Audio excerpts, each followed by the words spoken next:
12 years na akong OFW sa Hong Kong at sobrang lapit lang ng Macau sa amin.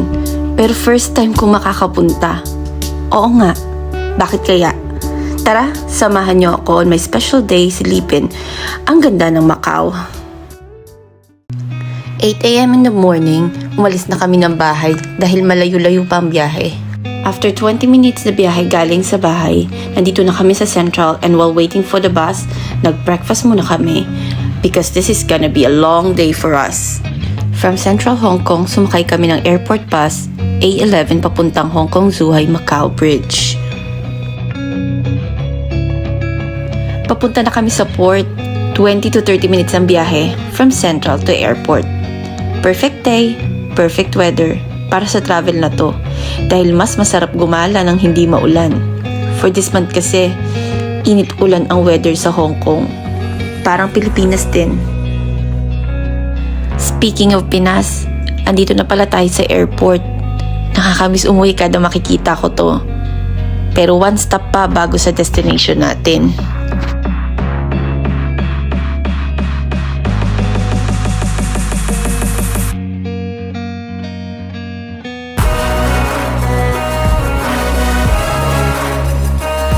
At andito na nga tayo sa Hong Kong Zhuhai Macau Bridge Port. Since first time kong makakapunta sa Macau, hindi na din namin pinalampas ma-experience itong bridge kahit medyo matagal ang travel time compared sa ferry. And also Macau City ang unang pupuntahan namin kaya mas advisable siya. At syempre mas mura siya, for only 65 Hong Kong dollars lang makakarating ka na sa Macau.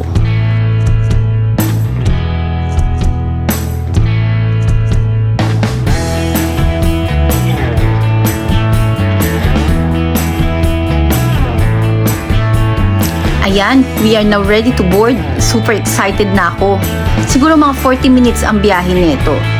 At dahil gusto namin na mas makita pa ang view, nag-decide kaming umupo sa top deck. Sa pinakaharap sana, but unfortunately, marami nang nakaupo. But it's fine.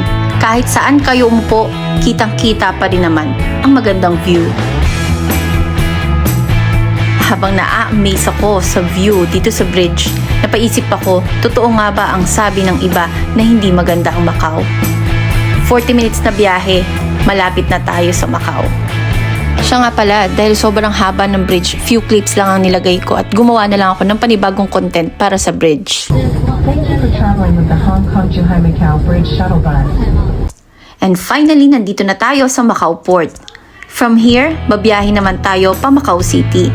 Kaya nag-take kami ng 101X bus papuntang sentro dahil naandoon ang una naming pupuntahan, ang Senado Square Plaza at putol na simbahan kung tawagin, or the ruins of St. Paul's.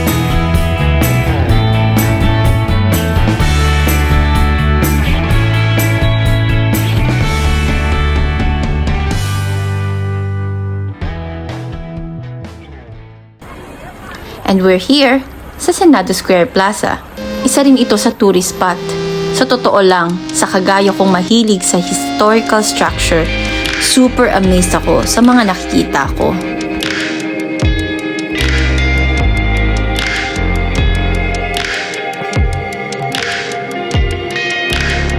At sa bungad pa lang makikita nyo na ang St. Dominic's Church. Pumasok na din kami dito para magdasal at magpasalamat dahil nga birthday ko ngayong araw na to.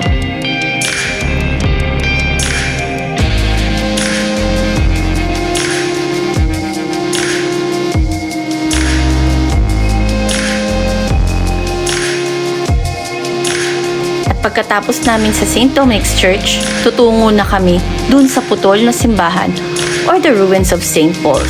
At ang sabi nila, sobrang daming free days papunta doon. At totoo nga, nag-enjoy kami sa sobrang daming free taste.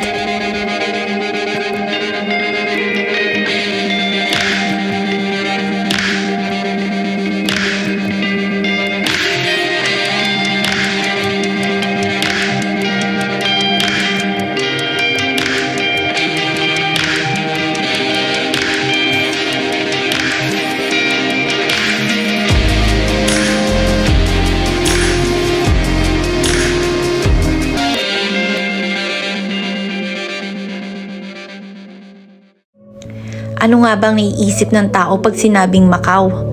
Isa rito, ang number 1 tourist spot ay ang putol na simbahan or the ruins of St. Paul's, a 17th century Portuguese church na dedicated kay St. Paul the Apostle.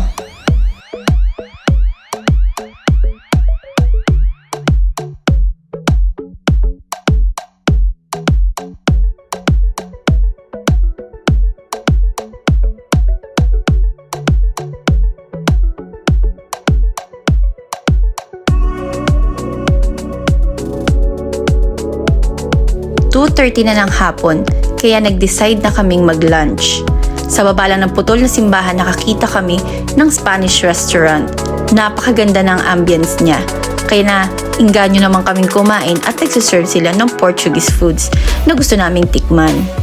Tara, samahan nyo kaming pasukin ito.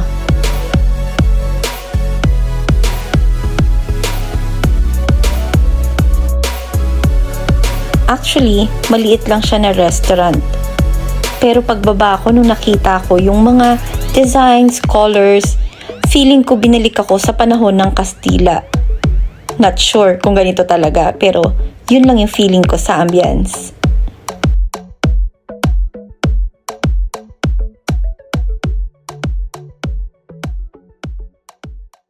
At pagkatapos nga namin mag-lunch, nakakita kami ng Portuguese egg tart dahil itong pinakamasarap na egg tart kaya hindi na namin pinalagpas.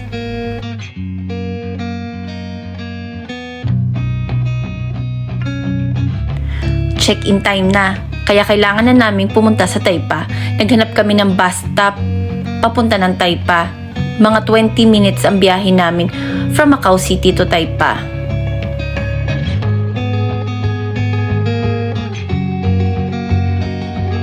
Dahil super short trip lang ito, 2 days and 1 night, gumawa ako ng itinerary namin para hindi masayang ang oras at masulit ang gala.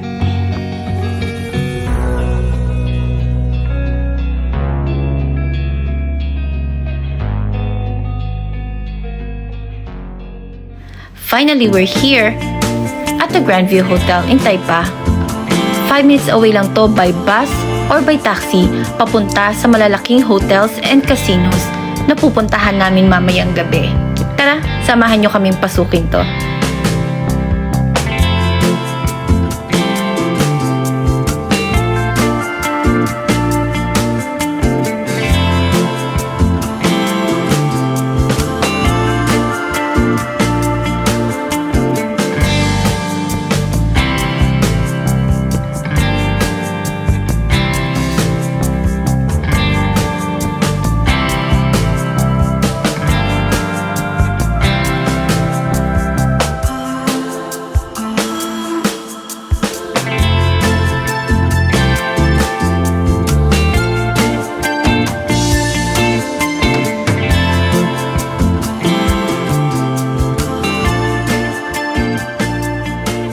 And for our overnight stay, nagbook ako ng premier room. Day 25.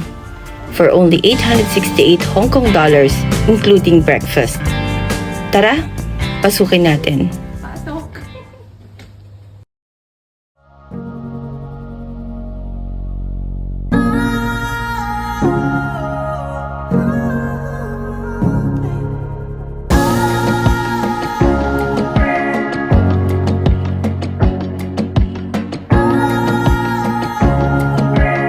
So guys, this is the end of my part 1. See you sa part 2. Bye!